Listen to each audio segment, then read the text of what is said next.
Guarantee ಹೆಸರಿನಲ್ಲಿ first of all ಸರ್ಕಾರದವರು ರಾಜ್ಯದ ಜನತೆಗೆ ಮೋಸ ಮಾಡ್ತಿದ್ದಾರೆ. 2 ತಿಂಗಳು ದುಡ್ಡು ಅಂದರೆ ಸುಮಾರು 5,000 ಕೋಟಿ ವಂಚನೆ ಆಗಿದೆ. 1,26,00,000 ಮನೆ ಯಜಮಾನಿಯರ ದುಡ್ಡು ಖಾತೆಗೆ ಸೇರ್ಬೇಕಾಗಿದ್ದ 2 ತಿಂಗಳ ದುಡ್ಡನ್ನು ಹಾಕಿಲ್ಲ. ಅಂದರೆ ಫೆಬ್ರವರಿ ಮಾರ್ಚ್ ತಿಂಗಳದ್ದು ಅದು ಎಲ್ಲಿ ಹೋಯಿತು ಅನ್ನೋದೇ ಈಗ ಪ್ರಶ್ನೆ ಆಗಿದೆ. 5,000 ಕೋಟಿ ಯಾರ ಖಜಾನೆಗೆ ಹೋಗಿದೆ? ಅವ್ರ ಪರ್ಸ್ನಲ್ ಅಕೌಂಟ್ಗೆ ಹೋಗಿದೆಯಾ ಅಥವಾ ಬೇರೆ ಎಲ್ಲಾದರೂ ಯೂಟಿಲೈಸ್ ಆಗಿದೆಯಾ ಅನ್ನೋದು ಮಾಹಿತಿಯವರು ಇನ್ನೂ ಕೊಟ್ಟಿಲ್ಲ. ಒಂದು ಸಾರಿಯಿಂದ ಇದು ಸಾಲ್ವ್ ಆಗುವಂಥದ್ದಲ್ಲ. ಯಾಕೆಂದರೆ ಅದು ಕೂಡ ಅವ್ರು ಹೇಳೋ ರೀತಿ ಏನಂದರೆ, ಈಗ ವಿಕ್ಟಿಮ್ ಕಾರ್ಡ್ ಪ್ಲೇ ಮಾಡ್ತಿದ್ದಾರೆ, ವುಮೆನ್ ಕಾರ್ಡ್ ಪ್ಲೇ ಮಾಡ್ತಿದ್ದಾರೆ. ನಮ್ಮ ನಾಯಕರು ಕೇಳಿದ್ರಲ್ಲಿ ಯಾವುದೂ ತಪ್ಪಿಲ್ಲ. ಯಾಕಂದರೆ ಅವರ ಒಂದು ಸ್ವಾರ್ಥಕ್ಕೆ ಕೇಳಿದ್ದಲ್ಲ, ರಾಜ್ಯದ ಮಹಿಳೆಯರ ಪರವಾಗಿ ಅವರಿಗೆ ಅನ್ಯಾಯ ಆಗಿದೆ.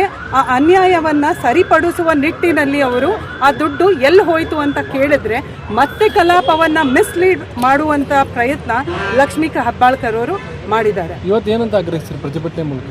ಅದೇ 5,000 ಕೋಟಿ ರೂಪಾಯಿ ಎಲ್ಲಿಗೆ ಹೋಯಿತು ಅನ್ನುವಂಥ ಮಾಹಿತಿ ವರದಿಯನ್ನು ಅವ್ರು ಇನ್ನೂವರೆಗೆ ಕೊಟ್ಟಿಲ್ಲ. ಸನ್ಮಾನ್ಯ ಮುಖ್ಯಮಂತ್ರಿಗಳು ಕೂಡ ಹೇಳಿದ್ರು, ಅದು ಒಂದು ವೇಳೆ ಆ ರೀತಿ ಆಗಿದ್ರೆ ನಾನು ಅದನ್ನು ವಾಪಸ್ ಹಾಕಿಸ್ತೀನಿ ಅಂತ. ಆದರೆ ಇನ್ನೂ ಕೂಡ ಆ ಕೆಲಸ ಆಗಿಲ್ಲ. ಆ್ಯಂಡ್ ಇನ್ನೊಂದು ನಾನು ಹೇಳೋಕ್ಕೆ ಇಷ್ಟಪಡ್ತೀನಿ, ಎಲ್ಲ ಅಪವಾದವನ್ನು ನನಗೆ ಮಾಹಿತಿ ಕೊಟ್ಟಿಲ್ಲ ಅಧಿಕಾರಿಗಳು ಅಂತ ಅವ್ರು ಹೇಳ್ತಾರೆ. ಅಂದರೆ ಅವರು ಮಾಡಿದ ಹಗರಣವನ್ನು, ಅವರ ಸ್ವಾರ್ಥಕ್ಕೆ ಯೂಟಿಲೈಸ್ ಮಾಡಿರೋ ದುಡ್ಡನ್ನು ಈಗ ಅಧಿಕಾರಿಗಳ ಮೇಲೆ ಹಾಕುವಂಥ ಪ್ರಯತ್ನ ಮತ್ತೆ ಮಾಡ್ತಿದ್ದಾರೆ. ಕಾಂಗ್ರೆಸ್ ಸರ್ಕಾರದಲ್ಲಿ ಪ್ರತಿ ಬಾರಿನೂ ಹೀಗೆ ಆಗತ್ತೆ. ಅಂದರೆ ತಪ್ಪು ಮಾಡೋದು ಅವರ ಸ್ವಾರ್ಥಕ್ಕೆ ಮಾಡಿದ ತಪ್ಪನ್ನು ಅಧಿಕಾರಿಗಳ ಮೇಲೆ ಈಸಿಲಿ ಹಾಕಿ ಅವರು ಜಾರ್ಕೊತಾರೆ. ಇದೇ ಕಾರಣಕ್ಕೆ ಇವರು ಸರ್ಕಾರ ಬಂದಾಗಿಂದ ಎಷ್ಟೋ ಅಧಿಕಾರಿಗಳು ಅವರ ಪ್ರಾಣವನ್ನು ತ್ಯಾಗ ಮಾಡಿದ್ದಾರೆ. ಹಿಂದೂ ಕೂಡ ನೀವು ನೋಡಿದ್ದೀರಿ, ಅಧಿಕಾರಿಗಳು ಸೂಸೈಡ್ ಮಾಡ್ಕೊಂಡಿದ್ದಾರೆ.